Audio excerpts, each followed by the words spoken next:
बच्चे हो या बूढ़े किसी को भी लग जाए उल्टी या दस्त, ये वीडियो देखने के बाद रहेंगे वो हमेशा मस्त एंड स्वस्थ। नमस्ते, प्रेगनेंसी टू पेरेंटिंग में आपका स्वागत है। आज की इस वीडियो में हम बात करेंगे कि बच्चों या बूढ़ों के उल्टी दस्त कब कब लगते हैं, क्यों लगते हैं। क्योंकि जब तक आप किसी चीज का क्यों नहीं जान लेते, उसकी प्रॉब्लम की जड़ तक नहीं पहुंच जाते, तब तक सॉल्यूशन कैसे काम करेगा वो भी आप नहीं जान पाएंगे। उसके बाद हम जानेंगे कि उसकी बेस्ट होम रेमेडी क्या है, कैसे हम उसको घर पे ठीक कर सकते हैं। तो वीडियो बहुत इंफॉर्मेटिव है, वीडियो को अंत तक जरूर देखना। चलिए शुरू करते हैं आज की वीडियो। सबसे पहले अगर हम बात करें कि बच्चों को उल्टी दस्त या डायरिया जिसे हम बोलते हैं, तो वो कब कब लगता है। तो देखिए, जब भी मौसम चेंज होता है, चाहे वो मार्च अप्रैल का महीना हो या फिर अक्टूबर नवंबर का महीना हो, तो जब भी मौसम चेंज होता है हमारी बॉडी को भी चेंज होना पड़ता है, नए मौसम के लिए रेडी होना पड़ता है। तो हम यंग तो क्या कर लेते हैं, जैसे हमारे वेद पुराणों के अकॉर्डिंग नवरात्रि करते हैं। जैसे अभी अप्रैल चल रहा है, नवरात्रि शुरू हो गए, ऐसे ही अक्टूबर में भी नवरात्रि शुरू हो जाते हैं। तो हम फास्टिंग करके अपनी बॉडी को डिटॉक्सिफाई कर लेते हैं, क्लीन कर लेते हैं और नेक्स्ट मौसम के लिए रेडी कर लेते हैं। लेकिन बच्चे या बूढ़े ये चीज नहीं कर पाते हैं, तो उनको प्रकृति क्लीन करती है उनकी बॉडी को वोमिटिंग या लूज मोशन से, ताकि जो भी वेस्ट है, जो भी कचरा है, उनकी बॉडी से बाहर निकल जाए और वो नए मौसम के लिए रेडी हो जाए उनकी बॉडी। तीसरा कब लगता है, डायरिया होने की चांसेस कब होते हैं, तो वो होता है जब बहुत ज्यादा गर्मी होती है और लू चलती है, उस टाइम पे ये प्रॉब्लम आने की ज्यादा संभावना होती है। उसके बाद अगर ये प्रॉब्लम, ये तो हमने देखा कि ये प्रॉब्लम कब कब आती है। उसके बाद हम ये जान लेते हैं कि ये प्रॉब्लम होती क्यों है। तो देखिए, हमारी बॉडी में वात पित्त कफ होते हैं। अगर ये तीनों बैलेंस होते हैं तो एक हेल्दी बॉडी होती है। लेकिन अगर तीनों में से कोई भी बिगड़ जाता है तो प्रॉब्लम्स आने, शरीर में बीमारी आने शुरू हो जाती है, फिर चाहे वो छोटी बीमारी हो या फिर बड़ी से बड़ी बीमारी हो। तो इस केस में क्या होता है, हाँ, एक पित्त, जो पित्त होता है उसमें एक पाचक पित्त होता है, जिसे हम इंग्लिश में डाइजेस्टिव सिस्टम बोलते हैं या फिर संस्कृत में उसको जठर अग्नि बोला जाता है। तो डाइजेस्टिव सिस्टम, जो जठर अग्नि है, जो पाचक पित्त है, उसको प्रज्वलित करने के लिए, उसको जलाने के लिए हमें वायु की जरूरत पड़ती है। जैसे आपको पता है कि हमें, अगर हम आग जलाते हैं तो हमें एयर की जरूरत पड़ती। ऐसे हमारी बॉडी के साथ है, जब पाचक पित्त को अगर हमें प्रज्वलित करना है तो हमें एयर की जरूरत पड़ती है। और हम जो वात जो होती है वो हमारी बॉडी में 5 टाइप की होती है, जैसे उड़ान, प्राण, स्मान, व्यान और अपान। ये पांचों की पोजिशनिंग बॉडी के अंदर अलग अलग होती है। तो जो समान वायु होती है, इसकी पोजिशनिंग स्मॉल इंटेस्टाइन में होती है, और जिसका काम होता है प्रज्वलित करना जठर अग्नि को और वेस्ट को धक्का देके नीचे की तरफ लार्ज इंटेस्टाइन में पुश करना। तो जब ये बिगड़ती है, जैसे हमने देखा कि अगर वायु बहुत कम होती है या फिर बहुत ज्यादा आंधी चलती है, तो उस केस में आग नहीं जलती है। तो ऐसे ही हमारी बॉडी के अंदर अगर ये समान वायु बिगड़ती है तो एब्डोमिनल ट्यूमर, जिसे हम ग्लूमा बोलते हैं, या फिर इनडाइजेशन की प्रॉब्लम, या फिर अतिसार जिसे हम डायरिया कहते हैं, ये प्रॉब्लम्स आना शुरू हो जाती हैं बॉडी के अंदर। तो समान वायु के बिगड़ने से हमें वोमिटिंग या फिर लूज मोशन होना शुरू हो जाते हैं। तो चलिए, अब हमने ये भी देखा कि हाँ, इसको, जो वायु है उसको बिगड़ने से जो पाचक पित्त है वो कम हो जाता है, जिसकी वजह से जठर अग्नि स्लो हो जाती है और हमारा फूड डाइजेस्ट नहीं होता और हमें लूज मोशन या फिर वोमिटिंग होती है। उसके बाद हमें क्या करना है घर पे, इसकी जो रेमेडीज है उनके बारे में बात करें।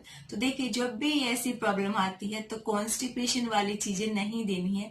जैसे कि हम बच्चों को सोचते हैं कि लूज मोशन हो रहे हैं तो चलो इनको केला दे देते हैं, ठीक हो जाएगा, लूज मोशन बंद हो जाएगा। लेकिन अगर हमने वो समान वायु को रोक, जो वायु जिसके थ्रू हमारे वेस्ट बाहर निकल रहे, अगर उसको रोक लिया तो बॉडी में और भी ज्यादा प्रॉब्लम्स आने, और भी ज्यादा बीमारियां आनी शुरू हो जाएंगी। तो वो गलती हमें कभी नहीं करनी है। तो फिर क्या करें, तो सबसे पहले होता है कि हमें डिहाइड्रेशन बॉडी के अंदर नहीं होने देनी है। क्योंकि जब वोमिटिंग या लूज मोशन होते हैं तो सबसे ज्यादा प्रॉब्लम होती है डिहाइड्रेशन की। तो वो, या तो आप ओआरएस बच्चे को देते रहिए, या फिर कोकोनट वाटर जो सबसे बेस्ट होता है, या फिर नॉर्मल वाटर। अगर आप कोकोनट वाटर आपके पास अवेलेबल नहीं है तो नॉर्मल वाटर को बहुत अच्छे से बॉईल करके और तब देना है। क्योंकि अगर आप आरओ से डायरेक्ट निकाल के और सीधा बच्चे को दे रहे तो थोड़े बहुत भी कीटाणु जो होते हैं वो बच्चे के, क्योंकि ऑलरेडी उसका सिस्टम खराब हो रखा है, और भी वर्स कर देते हैं उस कंडीशन को। तो आपने वो पानी बहुत अच्छे से बॉईल करके फिर वो ठंडा हो जाए वो बच्चे को दीजिए। फिर क्या करना है, उसके बाद हम करते हैं जठराग्नि पे फोकस कि उसको ठीक करना है, प्रॉब्लम वहां से शुरू हुई है तो वो कैसे ठीक करें। उसके लिए सबसे बेस्ट होम रेमेडी है वो है मांड, जिसे हम चावल का पानी कहते हैं। चावल का पानी इस चीज के लिए सबसे बेस्ट क्यों है, तो देखिए सबसे पहले ये लघु होता है। इसकी प्रॉपर्टीज अगर हम देखें तो ये लघु होता है। लघु मतलब इजिली डाइजेस्ट होने वाली चीजें होती है। दूसरा शीत होता है, ठंडक पैदा करता है। तीसरा ये दीपन होता है। दीपन मतलब जो भी हमारी अग्नि को प्रज्वलित करते हैं उनको हम दीपन में बोलते हैं। फिर उसकी चौथी प्रॉपर्टी होती है पाचन। पाचन मतलब जो भी हमने खाया पिया है उसको पचाता है। तो ये लघु होता है, शीत होता है, दीपन होता है, पाचन होता है। तो एक बहुत अच्छी रेमेडी है इस चीज के लिए। तो हम इसको बनाएं कैसे, आपने क्या करना है, 100 ग्राम चावल लेने हैं, 1400 ml पानी लेना है। पानी जब थोड़ा सा बॉईल हो जाए उसमें चावल डाल के, चावल जब पक जाए तो गैस को ऑफ करके उस पानी को छान लेना है। और उस पानी में जो मांड है उस मांड में थोड़ा सा काला नमक और पिंच ऑफ हींग, क्योंकि हींग भी हमारे पाचन तंत्र को ठीक करती है। तो थोड़ा सा हींग डालना, बिल्कुल, अगर ज्यादा हींग डालेंगे तो गर्मी पैदा कर सकता है। तो पिंच ऑफ हींग, काला नमक और वो चावल का पानी, उसको अच्छे से मिला लेना है। मिलाने के बाद अपने पूरा दिन बच्चे को या बूढ़ों को वहीं देना है।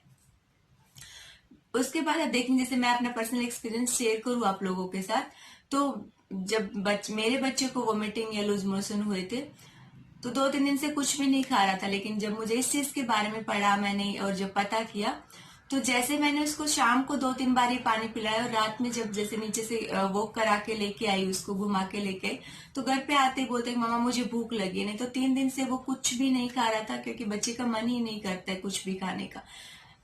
तो ये था कि ये रेमेडी थी बेस्ट जो इस चीज में काम करती है।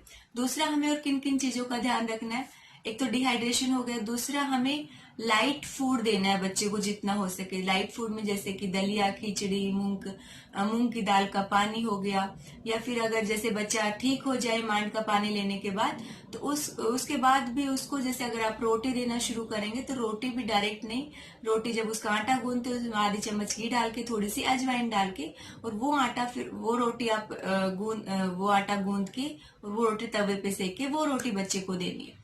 तो इस तरह से हमें उसका ध्यान रखना। और क्या क्या कर सकते हैं, तो गाजर, अनार या फिर टमाटर का जूस, ये तीनों पाचन तंत्र को अच्छा स्ट्रॉन्ग बनाती है। तो गाजर, इस टाइम जैसे गाजर अवेलेबल नहीं है तो सर्दियों के टाइम पे गाजर होता है, इस टाइम पे टमाटर होता है, उसका रस निकाल के उसमें थोड़ा सा हनी मिला के, प्योर हनी होना चाहिए जो बहुत अच्छा काम करता है, तो वो भी हमारे पाचन तंत्र को ठीक करता है। तो ये चीजें हम कर सकते हैं जब बच्चे को या बूढ़ों को या किसी को भी ये प्रॉब्लम होती है। तो ये थी हमारी आज की वीडियो, जिसमें हमने जाना कि अगर डायरिया या उल्टी दस्त बच्चे को या बूढ़ों को या किसी को भी हो जाए तो क्या करना चाहिए। अगर आपको हमारी वीडियो अच्छी लगी हो तो लाइक करना बिल्कुल ना भूले। चैनल पे पहली बार है तो चैनल को सब्सक्राइब कर लीजिए, साथ में बेल आइकन को प्रेस कर लीजिए ताकि ऐसी जानकारी या नोटिफिकेशन आप तक आती रहे और आप कोई भी चीज मिस ना करें। अपने फैमिली फ्रेंड्स के साथ शेयर कीजिए। और आपका कोई भी अगर कमेंट हो, कोई भी क्वेश्चन हो, कोई भी क्वेरी हो related to pregnancy and parenting, तो आप कमेंट सेक्शन में जाके प्लीज आप हमें पूछिए। हम पूरी कोशिश करेंगे आपके क्वेश्चन का आंसर देने की। Thank you.